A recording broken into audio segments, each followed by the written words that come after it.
Story 1. As an American college student, during my Napster adventures, I discovered a Russian band with a small following in Russia.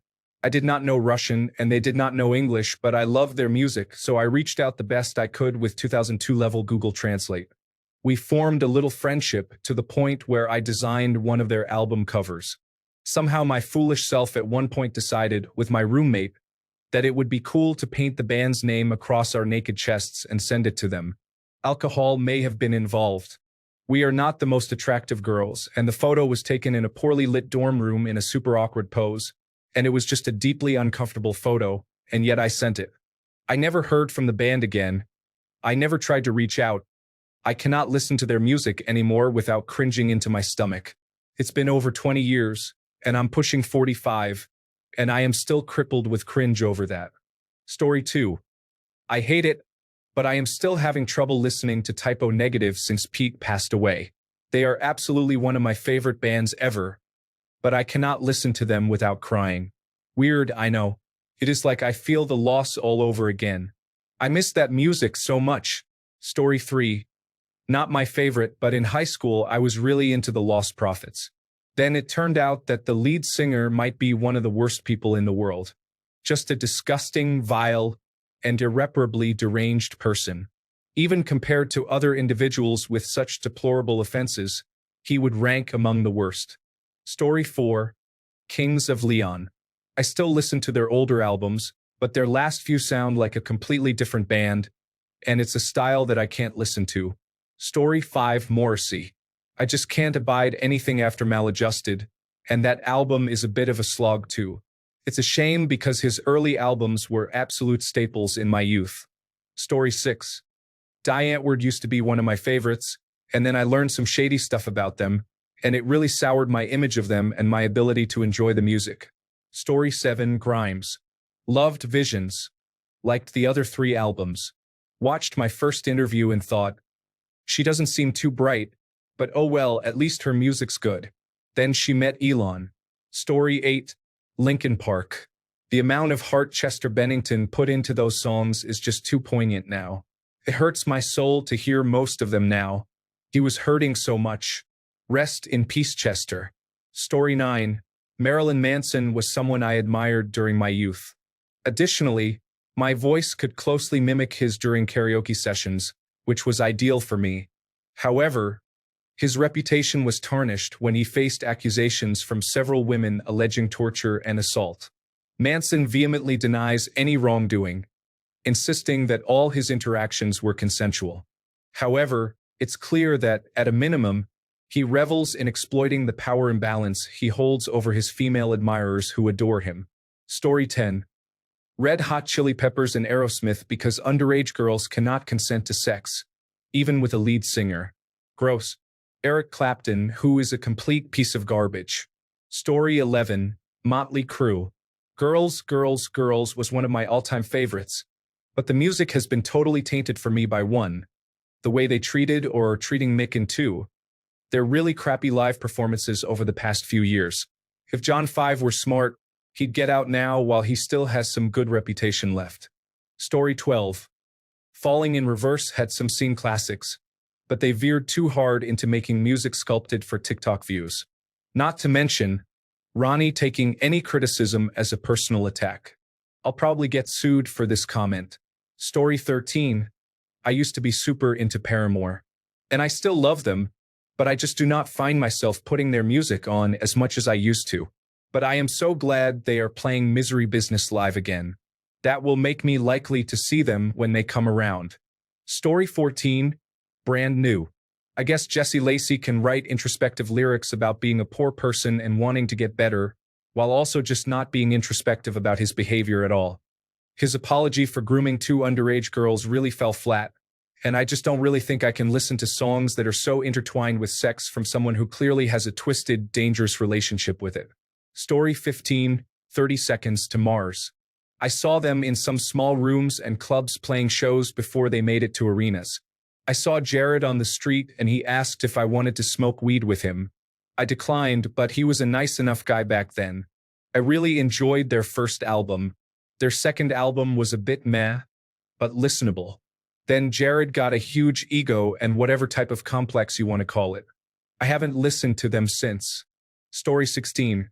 Most people feel like they have outgrown their old favorite bands, but I feel like Coldplay evolves too much, too quickly, and ends up outgrowing their older fans. I do not expect them to cater to old fans and just keep doing the same sound. I would hate for them to never evolve. However, their essence, their aura, their atmosphere is long gone. I do find myself revisiting Parachutes often, in addition to their other works all the way up to Milo Xyloto. They have a permanent place in my heart, that's for sure. Story 17. I'm older, a Generation X individual in high school in the 80s, and I've listened to a lot of Led Zeppelin in my time. I've probably heard Black Dog and Whole Lotta Love easily 500 times, which is apparently enough. Deep cuts I still enjoy, but I am just so over their hits anymore. Story 18. Alt J. Their first album is absolutely incredible, and their second was pretty good, but they became significantly more generic and lackluster after that. I still enjoy that first album thoroughly, though. Story 19. The Smiths and Morrissey were artists I admired. Over time, it became increasingly difficult to separate the music from the person Morrissey evolved into. Finally, I reached a point where I could no longer overlook this aspect. There was no specific tipping point. I simply realized I did not want to listen to someone who displayed racist and right-wing pandering behaviors anymore. Story 20. Cake. One of my favorite bands for 2 decades. Finally bought tickets and took my difficult ex with me. We dropped acid before going in. He proceeded to be unpleasant all night, and yay for brain rewiring, because now my mind associates their music with how awful he made me feel all night. Ruining a band I loved for over half my life. Forget that guy. And kids, don't date unpleasant people. They can take from you more than you can imagine. Story 21. I used to love Maroon 5, but after hearing their newer songs, they just don't feel the same. It feels like they've lost the heart and soul that made their early music so good. Story 22. Bloody hell. I came here to say Cream/Eric Clapton because he turned out to be a huge bigot, but the lost profits thing makes even that seem pretty trivial. Story 23. Stained. I always appreciated them as a depressed teenager, but since Aaron Lewis became fervently Republican, it's hard to stomach them. I'm big on separating the art from the artist, but I think the fact that I, at one point, felt such an emotional bond with him as a fragile youth makes it so much worse. Somewhat recently, he killed a bunch of coyotes, I think it was, and arranged their bodies to spell out the word Trump. Like, I will never forgive you, dude. Story 24. Red House Painters and then Sun Kill Moon. Mark Kozelek was exactly what my angsty teenage self needed when I first heard songs for a blue guitar. Then I dove into the entire catalog. Then I found the same happiness and excitement when they became Sun Kill Moon. Carry Me Ohio is poetry and magic. He's done solo stuff and has collaborated with so many other amazing artists that there was never a shortage of really great music to listen to. He even did an amazing cover album of AC/DC songs. But then, in 2020 and 2021, Pitchfork published 2 articles that pretty convincingly showed that he was a terrible individual accused of sexual misconduct. It's hard for me to separate the art from the artist now because the music felt so personal to Kozelek. I am deeply saddened and haven't listened to him or the bands since the allegations came to light. Story 25. Saves the Day. I was an enormous fan in high school and college, and thought Stay What You Are and Through Being Cool were masterpieces in their own right. I idolized Chris Conley, and I've seen them more times than I can count, and even met some of my very best friends through their message board back in the day. When it came out that Chris had groomed someone from when they were 12 into their late teens, I don't know why, but a switch in my head went off for me. It's going to sound hyperbolic, but I felt this intense betrayal from something that meant so much to me for so long, that if one of their songs randomly pops up now, I feel sick listening to it. I know there are far more famous artists and bands out there with problematic people, but hurting young people is beyond for me. Story 26. I used to love She Wants Revenge, and then found out about how band members covered up sexual assault at a club they owned and haven't been able to listen to them anymore. Story 27. Lord Huron, Cactus Blossoms, and the Beatles. My late fiancé and I shared a deep love of music, and unfortunately, his passing has limited my listening to my favorites. Story 28. Black Eyed Peas. They started to lose me around The Energy Never Dies. Furthermore, with the beginning. Their new music is cool and a definite improvement, and J. Ray Soul is a nice addition. But Elefunk and Monkey Business will always be top tier for me. Story 29. Oasis. Love them as a teenager, and now I find the whole arguing like children when they are over 50 a bit cringy. Also, their songs are very rhyming dictionary. Story 30. Greta Van Fleet. They got way too earthy for me, whereas the EP was just kids in a rock band in a basement. Then when they denied Led Zeppelin as an influence, I was over it. Story 31. The Red Hot Chili Peppers. I saw them in a 200-seat club in 1986 before they became widely popular. I was a huge fan after that event. I watched their rise and listened to everything they produced. However, after the Blood Sugar Sex Magic album, I just tuned out. Their music became repetitive anthems with no soul. Now, whenever I hear anything with that forced, goofy-sounding vocalization, it just drives me insane. Despite all this, Flea is still an exceptional musician. Story 32. I have a few. Nightwish truly peaked in 2015. And Marco leaving was the end for me. The songs are somewhat meaningless now. I can only listen to AC/DC with Bon Scott. He made them for me. Muse peaked with The Resistance. Songs are mushy since. Story 33. Not a band, but I can't listen to Ludacris the way I used to.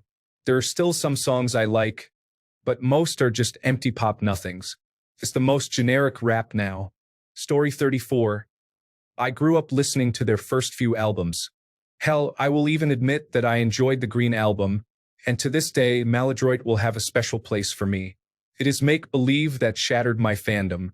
More than the music itself, it was the reception of my peers. I had always been given a hard time in high school for being a Weezer fan, but it did not deter my love for them. Then, Beverly Hills came out, and people who, in my eyes, had worse music tastes loved it. It was bizarre and maddening. In an indirect way, it felt almost like a betrayal. I could listen to their earlier songs with some bittersweet enjoyment for their place in my memory, but I haven't the capacity to listen to or enjoy anything new that they put out. Story 35. Newsboys for sure. I would have nostalgia for them despite not being Christian anymore. But learning they're homophobic takes any wish to re-listen to them away. That's not who I am anymore or what I want to fill my mind with, despite it being such a huge part of my growing up years. Story 36. R. Kelly, including all music featuring R. Kelly. Because R. Kelly, which is a stance I'll firmly take, though it's extremely problematic as a fan of 90s and 2000s hip-hop. Now, I cannot even stand Public Announcement, and Vibe is an eternal hit. It's like the guy was literally about 35% of all millennial hip-hop. Story 37. Those silly bastards are absolute legends, reigned supreme in the 90s and very early aughts. It has been time to hang it up since about that time, though, in my humble opinion. Story 38. Metallica. Knowing they have so much money they fly to Russia to hunt and kill newly awakened bears barely awake from hibernation made me dislike them intensely. James can suck on it. Story 39. Coldplay was really good when they came out. Now I cannot stand their poor quality mall pop. The same happened with Maroon 5. Their first album was so promising. They completely lack quality now. Sad. Story 40. Ever since leaving Christianity, I started to cringe at all the biblical undertones, and the singer being a MAGA, Make America Great Again. Supporter is just something I can't stomach. It's a shame they are evangelicals. They have a really unique style. Story 41. The Doors. Still love Robbie, Ray, and John, but Jim Morrison's whole persona was the epitome of, I'm 14 and that was deep. It's profoundly dumb.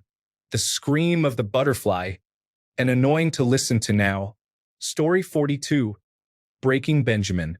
On occasion, I can listen to them, but most of the time, it makes me cringe, get anxious, or get angry.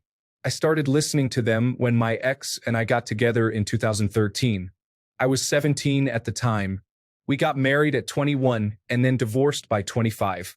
The whole relationship is traumatic for me to remember. For someone who never physically abused me, he did enough mentally to mess me up. Now, every time I hear Breaking Benjamin songs, it takes me right back to some of the worst times of my life. Story 43. I adored Ace of Base as a child. It's a Beautiful Life was a guaranteed mood booster. To this day, I still catch myself humming songs by them. So finding out they were a little bit right-leaning, I did not see that coming. Story 44. Arcade fireworks for me. Personal and word-of-mouth encounters with Win were not great. I never actively said, I'm never listening to them again, but I haven't had them in my rotation for years. Story 45. 3 Days Grace grew up in the mid-2000s, and they were my favorite band. I knew all their songs by heart. I have a lot of great memories while listening to 3 Days Grace songs on my iPod Shuffle out of one earbud. Once Adam Gontier left after Transit of Venus, they became a completely different band with Matt Walsh to me. Story 46. Guns N' Roses were my gateway into classic rock. Axl Rose is kind of a questionable person. My first hint was when I heard the N-word in One in a Million, and later realized that homophobic slang also isn't cool. Then Chinese Democracy came out, a weird album name, still not sure what to make of that. At that point, Axl was the only original member, and the music was so different compared to what they were known for. Then I started working in the music industry and started hearing things about him, and realized he's kind of a problematic person. Anyways, I still like Appetite for Destruction and some of the other earlier albums, but I can't get on board with Axl and whatever he's producing now.